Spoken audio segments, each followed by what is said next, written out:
Hello students of class 12. Welcome back once again to your biology class. So in our last class we have completed the chapter of organisms and populations. Today let us start a new chapter, that is biodiversity and conservation. So let us start today's class. Biodiversity and conservation. First you have to know, what do you mean by biodiversity?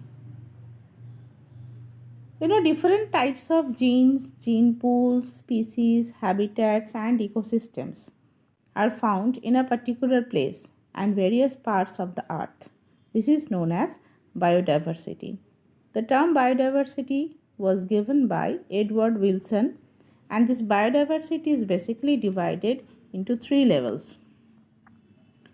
These topics we will discuss in this chapter about the levels of biodiversity, the number of the species on the earth, the patterns of biodiversity, loss of biodiversity, and biodiversity conservation.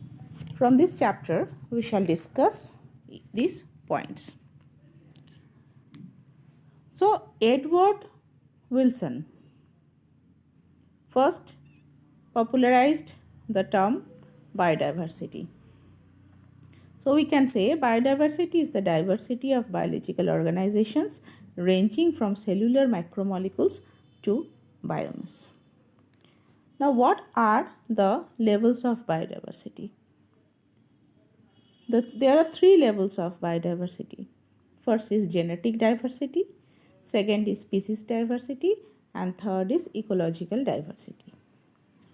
Genetic diversity we will discuss first, after that species diversity, and next the ecological diversity. The genetic diversity, it is the measure of variety in genetic information which is contained in the organisms, and it enables a population to adapt to its environment. For example, if you think about the medicinal plant Rolfia, it grows in the Himalayan ranges and it shows variation in potency and concentration of the active chemical reserpine that it produces. And there are more than 50,000 genetically different strains of rice and 1,000 varieties of mango in India. So, this wide ranges of genetic diversity is taking place in our day to day life. Next is the species diversity. It is basically the measure of the variety of the species and their relative abundance which is present within a region. For example, if you think about the Western Ghats, they have a greater amphibian species diversity in comparison to the Eastern Ghat. So, this is the species diversity which takes place. Next is the ecological diversity. What is that? It is the measure of the diversity at community and ecosystem level. They represent the local unique habitat and regional components of species diversity. For example, you have to give ecological diversity is greater in India.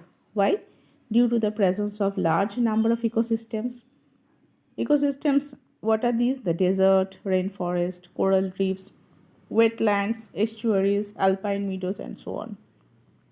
So, it is the measure of the diversity at the community and ecosystem level. Okay, so this is the ecological diversity. According to the IUCN, what is IUCN? International Union for Conservation of Nature and Natural Resources. According to IUCN, the total number of plant and animal species is over 1.5 million. And a more conservative and scientifically sound estimate, which is made by Robert May, places the global species diversity at about 7 million. And more than 70% of all the species are animals, while plants account for about 22% of the total. And amongst the animals, the insect comprise more than 70%. That means out of every 10 animals on this planet, 7 are insects on this earth. Okay, and India has about 2.4% of the world's land area and 8.1% global species diversity. and there are nearly 45,000 plants and twice as many animals. You can see from this chart the invertebrates, the vertebrates, and the plants. This has been shown up here. Okay, you can see here the other animal groups, the crustacean, mollusks, and insects. Insects is more. Okay, in the vertebrates, if you think about the vertebrates, the fishes portion is maximum, and mammals, birds, reptiles, and amphibians are there. Apart from that, in the plants, the fungi and the angiosperm comprises most of these geometrical major taxa, and the mosses, ferns, and these algae leeches, these are correspondingly smaller in number. Okay, now this biodiversity is not uniform throughout the world. Why it is not uniform throughout the world? Because it is affected by two factors. One is the latitudinal gradients and species area relationship. Now, what are these latitudinal gradients? The biodiversity increases from the poles to the equator, right? That is from high to low latitude. The tropics means 23.5 degree north to 23.5 degree south, they have more species than temperate or polar regions. For example, if you think about the Colombia, which is located near the equator, they have 1400 species of birds, while New York, which is situated at 41.5 degree north, they have 105 species of 105 species of birds, whereas Greenland, it has only 56 species. So from high to low latitude, when the biodiversity is thought about, the biodiversity is increasing from poles to the equators. The tropical rainforest of Amazon in South America, I think you have heard about the tropical rainforest. They possess the greatest biodiversity on the earth, with more than 40,000 species of the plants, right? And 3,000 of fishes, 1,300 birds, and 427 species of mammals, 427 species of amphibians in average, and more than 125,000 invertebrates. The greater biological diversity is observed in tropics. Why? Why the greater biological diversity is observed in tropics? Because the temperate regions, they have been subjected to frequent glaciations in the past, but the tropical regions remained undisturbed. Therefore, the tropics had a longer evolutionary time for the species diversification. And apart from that, the temperate environment, unlike the tropics, are more seasonal, less constant, and unpredictable, resulting in less niche specialization and lesser species diversity. Okay, and the tropics have greater solar energy exposure, and it contributes to higher productivity and greater diversity. That is why greater biological diversity is observed in the tropics. I think you have understood about the latitudinal gradients.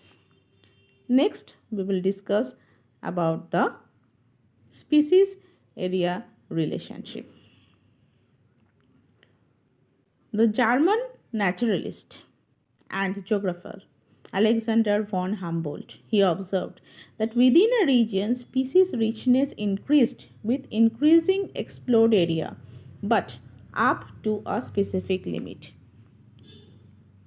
The relationship between species richness and area for a wide variety of taxa like vascular plant, birds, bats, and freshwater fishes appear as a rectangular hyperbola. On the logarithmic scale, the relationship is a straight line. As you can see here, it is described by an equation. What is that? Log S equal to log C plus Z log A. What is S? S denotes species richness, A denotes area, Z means the slope of the line or the regression coefficient, and C is equal to the y-intercept. And the value of the Z lies in the range of 0.1 to 0.2 regardless of taxonomic group or the region. However, the analysis in a very large area like the whole continent gives a Z value that ranges from 0.6 to 1.2. I think you have understood this species area relationship. On log scale, the relationship becomes linear. You just practice the species area relationship. This should be drawn in freehand. No need to use any graph paper. Just make it a practice. And the relationship between the species richness and area, it gives a rectangular hyperbola. Now, what is the importance of species diversity to the ecosystem?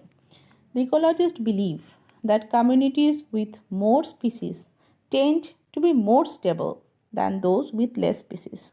This was confirmed by David Tillman. Now, there should be some specific characteristics for stable community.